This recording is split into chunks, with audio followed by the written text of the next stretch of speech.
Right, so the ceasefire between Israel and Lebanon ends on Sunday. But in a show of barefaced cheek from Netanyahu's bunch, they've only gone and asked for an extension.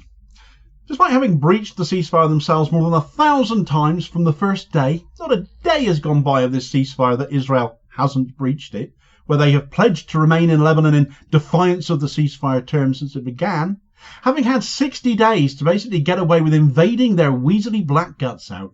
They now want another 30 days to finish what they're doing and then clear out, or so they say. The arbiters of this decision being the overseers of this ceasefire, the nations that are supposed to be there enforcing it, yet have clearly not done that, in this case that being France and the US. And just the other day, it was being widely assumed this extension was going to be granted, because where it comes to Israel's shamelessness has no limits, and it seems where France and America are concerned, however, that's changed with Trump now becoming president, and despite being even more Netanyahu's type, or so we are led to believe, well, that extension might have just gone the way of the dodo. Right, so Israel's hoped-for extension to its ongoing invasion of Lebanon, laughably still called a ceasefire when only one side has actually ever abided by that, appears to have evaporated thanks to Donald Trump, pretty much putting a smile on the faces of Hezbollah and the rest of Lebanon, having basically told Israel, no. Somebody actually told them no. And I know it's Donald Trump. Frankly, any Western leader actually saying no to Israel is a novelty. For a couple of days, it has been known that Israel wanted another 30 days to carry on indiscriminately attacking towns and villages across southern Lebanon, and with France and the US the ones charged with overseeing what has been a total farce of a ceasefire, it looked like they might get it. If Biden was still president, I'm certain they would have done. But no matter how much closer Trump ostensibly appears to be to Netanyahu, he's nothing if not unpredictable. And he does like to present this image of being an anti-war president, even if the record, when you dig into it, actually shows otherwise. Increasing troop numbers as he did during his first presidency. A ballooning Pentagon budget in each year of his first presidency. He dropped more bombs and oversaw more civilian death in his presidency than the previous Obama administration. Yet people will point to Afghanistan ending as proof that he's anti-war. There is no such thing when it comes to US presidents, sadly. Certainly over the last several decades that's proven to be the case. It has also followed a statement by Hezbollah calling out Israel's request and, well, what they thought of it. That read, "The 60-day period for the Zionist enemy to permanently withdraw from Lebanese territory is about to end, and this necessitates its full and comprehensive implementation in accordance with what was stated in the ceasefire agreement. Certain leaks concerning the enemy postponing its withdrawal and staying longer in Lebanon require everyone, especially the political leadership in Lebanon and those pressuring the countries sponsoring the agreement, to act effectively and closely the last days of the deadline in a way that guarantees the implementation of the complete withdrawal, the deployment of the Lebanese army to every inch of Lebanese territory, the swift return of residents to their villages, and the prevention of any excuses or arguments for prolonging the occupation. Any violation of the 60-day period constitutes a blatant violation of the agreement, an attack on Lebanese sovereignty, and the beginning of a new chapter of occupation. This demands that the state confront it using all means and methods sanctioned by international conventions to reclaim the land and wrest it from the grip of the occupation. As we continue to monitor the developments of the situation, which are supposed to culminate in a full withdrawal in the coming days, we affirm that any breach of the agreement or attempt to evade commitments under weak pretexts will not be tolerated. We call for strict adherence to the agreements without concessions." Well, indeed. Lebanon does have a right to defend itself after all. And if Israel violate it, well, what do I mean if? When they violate it, all bets will be off, including where it comes to Hezbollah. To grant Israel an extension of the ceasefire when they've never adhered to it would be an extraordinary abuse of power by the US and France, and it seems there's no benefit to allowing it for Donald Trump either. It's not as if Israel haven't tried to justify this, though. The reason they reportedly requested an additional 30 days from France and the US was to complete the withdrawal of its troops from southern Lebanon. Yet they've done nothing but advance still, have not made any moves to leave ahead of the deadline, so this is disingenuous at best. But then Israel is so used to getting its own way no matter what they say or do. Now, according to Israeli news outlet Haaretz, a source familiar with the matter said that the US and France were in discussions with Israeli and Lebanese officials regarding the requested extension, and the source added that France had no objections to granting the extension, provided the other parties agree as well, par for the course for France. 1,000+ Israeli breaches of the ceasefire you've turned a blind eye to already. No wonder you can't see any reason not to approve it. The following morning, however, it was being reported over Israeli army radio that the Trump administration was less willing than France to approve this extension, and certainly less willing to approve it over the Biden administration, preferring that the withdrawal be completed by Sunday, on time and on schedule. Nevertheless, discussions are apparently ongoing, but it can't be said that Netanyahu is necessarily helping his case here either. According to the Israeli state broadcaster Kan, Netanyahu has ordered the IDF to stay in the eastern sector of Lebanon, saying that discussions with the US are still ongoing. In other words, it's time for Israel to turn on the waterworks and plead victim, stamp their tiny feet, wet themselves maybe, even though they've been attacking Lebanon since the end of November, fearing no retaliation.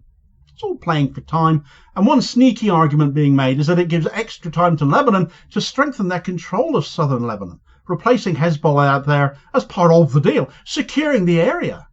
But that actually is really difficult when Israel haven't abided by the ceasefire and are still attacking. Netanyahu's argument is that Israel's withdrawal is dependent on Lebanon's army assuming control of southern Lebanon, yet Israel have prevented that with their ongoing attacks. At time of writing, a statement has just dropped from Netanyahu's office stating that the withdrawal could take more than the 60 days, because Lebanon needed to assume control. Never mind that we've been hindering them being able to do that, of course. It does speak to conversations still going on, though, and Netanyahu believing Trump will come around to his way of thinking. Will he, though? Well, this Netanyahu office statement reads, "The ceasefire agreement in Lebanon stipulates that the gradual withdrawal of IDF forces will be implemented within 60 days. The section was formulated in this way with the understanding that the withdrawal process could take more than 60 days. The IDF withdrawal process is conditional on the deployment of the Lebanese army in southern Lebanon and its full and effective implementation of the agreement, while Hezbollah withdraws beyond the Litani River. Since the ceasefire agreement has not yet been fully implemented by the Lebanese state, the gradual withdrawal process will continue in full coordination with the United States. Israel will not endanger its settlements and citizens and will insist on the full implementation of the goal of the fighting in the north, the safe return of residents to their homes." There are those in Israeli ranks blaming Lebanon for everything instead, however. For example, Ynet have reported that the decision to secure an extension was made during a meeting of Israel's Security and Political Affairs Council without a formal cabinet vote having taken place.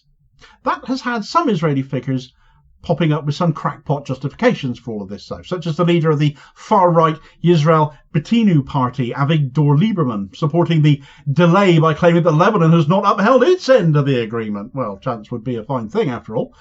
But besides that, Israel has also warned it will respond forcefully to any violations by Hezbollah during this extended period, despite there not having been any within the official period, other than the occasional warning shots at Israel being fired to behave themselves. The violations in Lebanon have been very one-sided. Now you're already laying down the law about an extension that hasn't even been approved? Oh, brass neck, isn't it? Even if Trump were to overcome his reluctance to grant a ceasefire extension, especially when you consider that Joe Biden was allegedly all for granting it, and there's an argument for saying Trump would want to distance himself from anything Biden would have done, it's not so simple as to impose this and expect Lebanon to just take it, just accept it. And it isn't just Lebanon accepting it, but Hezbollah as well. And their statement from the start of this video does not sound at all open to further negotiation on this point. If you were Lebanese, would you, given Israel has done nothing but carry on attacking you regardless of this supposed ceasefire, and the likes of the US and France having sat on their thumbs and done nothing about it, would you be happy with this? I'd be pretty jaded about it, wouldn't you? There's also an argument for saying Israel's claims don't stack up, given Lebanon is now under new leadership, but has a new president, which it has lacked for the last 2.5 years in Joseph Aoun, who has good Western links as well as Arab ones, and a new prime minister under him as well, and both of them want Israel out as per the agreement. Are the whims of Prime Minister Netanyahu greater than those of President Aoun and his Prime Minister Nawaf Salam?